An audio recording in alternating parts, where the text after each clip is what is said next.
تو جب میں نے داڑھی رکھ لی تو مجھے کوئی رشتہ ہی نہ دے۔ 14 برس نواسوں کو سنبھالنا شادی کے بعد اور ایک چھوٹے سے کوارٹر میں، یہ احسان میری نسلیں بھی نہیں چکا سکتی۔ پھر میں بیرون کے سفر جا رہا ہوں بچوں کو سنبھال، میں اور میری بیوی ہم دونوں مل کے جا رہے ہیں 4 مہینے کے لیے، پیچھے میرے بچوں کو سنبھالا ہوا ہے۔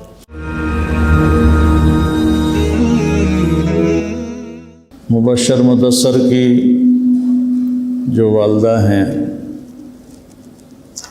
کہتے ہیں جو لوگوں کا شکر ادا نہیں کرتا وہ اللہ کا بھی شکر ادا نہیں کر سکتا۔ من لم یشکر الناس لم یشکر اللہ۔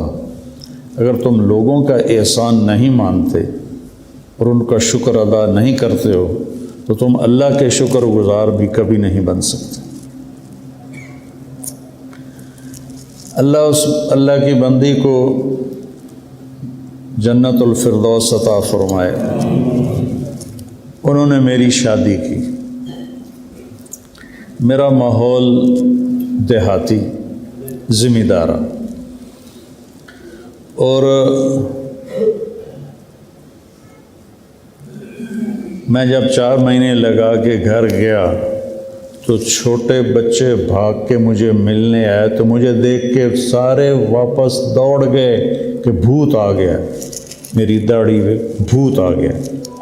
یہ ماحول تھا ہمارا۔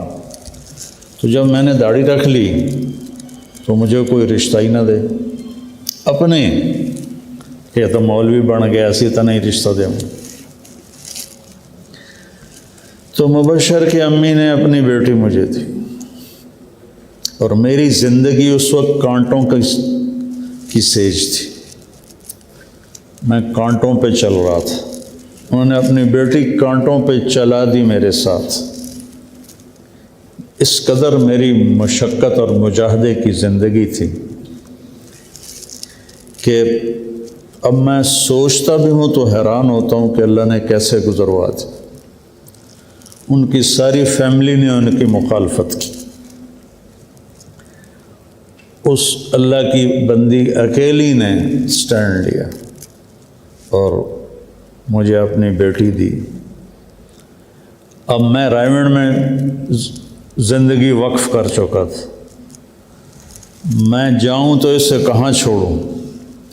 گاؤں لے جاتا ہوں تو ماحول کوئی نہیں، زبان ایک نہیں ہے، کلچر ایک نہیں ہے، ساری چیزوں کے باوجود تنہائی اور تہذیب کا فرق وہ جان لیوا ہوتا ہے، اور یہاں اس کو الگ رکھوں تو پھر اس کی کفالت کون کرے؟ میں تو رائے میں ہوں، 2 مہینے کے بعد بھی چھٹی مانگتے تھے تو ڈانٹ پڑتی تھی کہ اتنی جلدی جانا چاہتے ہو۔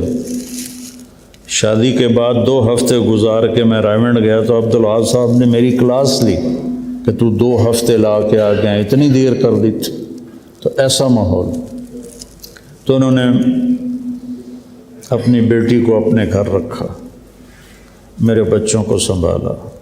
14 برس جب تک وہ بڑے نہیں ہوئے میں الگ نہیں ہو سکتا تھا۔ جب وہ بڑے ہوئے تو پھر میں نے الگ اپنی ترتیب بنائی۔ 14 برس نواسوں کو سنبھالنا شادی کے بعد، اور ایک چھوٹے سے کوارٹر میں، کوئی محل نہیں تھا، کوئی مالدار نہیں تھے، سفید پوش تھے بالکل۔ یہ احسان میری نسلیں بھی نہیں چکا سکتی کہ اللہ تعالیٰ ان کو عالی شان درجات نصیب فرمائے۔ پھر میں بیرون کے سفر جا رہا ہوں بچوں کو سنبھال، میں اور میری بیوی ہم دونوں مل کے جا رہے ہیں 4 مہینے کے لیے، پیچھے میرے بچوں کو سنبھالا ہوا ہے۔ 2 دفعہ میرا سفر 4 مہینے کا ہوا، پھر حج کے سفر ہر سال، پیچھے بچے اکیلے، ان کو مدثر سنبھالتا تھا، مبشر سنبھالتا تھا، اور ان کی بہنیں، ان کی والدہ، یہ پورا خاندان، انہوں نے میرے اوپر اتنا بوجھ ڈالا ہے کہ میں مرتے دم تک اس بوجھ کو اتار نہیں سکتا ہوں، اس کا میں حق نہیں ادا کر سکتا ہوں۔ اللہ ان کو کروڑ کروڑ جنت نصیب فرمائے۔ ایسا کوئی نہیں کرتا ہے۔ شادی کے بعد بیٹیاں بوجھ بن جاتی ہیں، لیکن اس نے 14 برس اس بوجھ کو اٹھایا، خوشی کے ساتھ اٹھایا۔ ان کے والد اللہ ان کے درجے بلند فرمائے، وہ اللہ کے ولی تھے، ان کو دنیا سے رغبت، دونوں میاں بیوی کو دنیا سے رغبت ہی کوئی نہیں تھی، بہت اچھی زندگی گزاری، بہت اچھی آخرت بنائی۔ اللہ ان کے درجے بلند فرمائے۔ یہ اس طرح کے بوجھ اٹھانے والی ماں کوئی کوئی ہوتی ہے، باپ کوئی کوئی ہوتا ہے۔ تو میں اپنے بچوں کو بھی کہتا رہتا ہوں کہ تمہارے نانے نانی، تمہارے ماموں، تمہاری خالائیں، انہوں نے تم پر جو احسان کیا ہے اسے کبھی بھلانا نہیں ہے۔ یہ بہت کم لوگوں کا یہ ظرف اور یہ حوصلہ ہوتا ہے، اور مطلب کہ کوئی دنیاوی کشادگی بھی کوئی نہیں ہے، تنگی ہے۔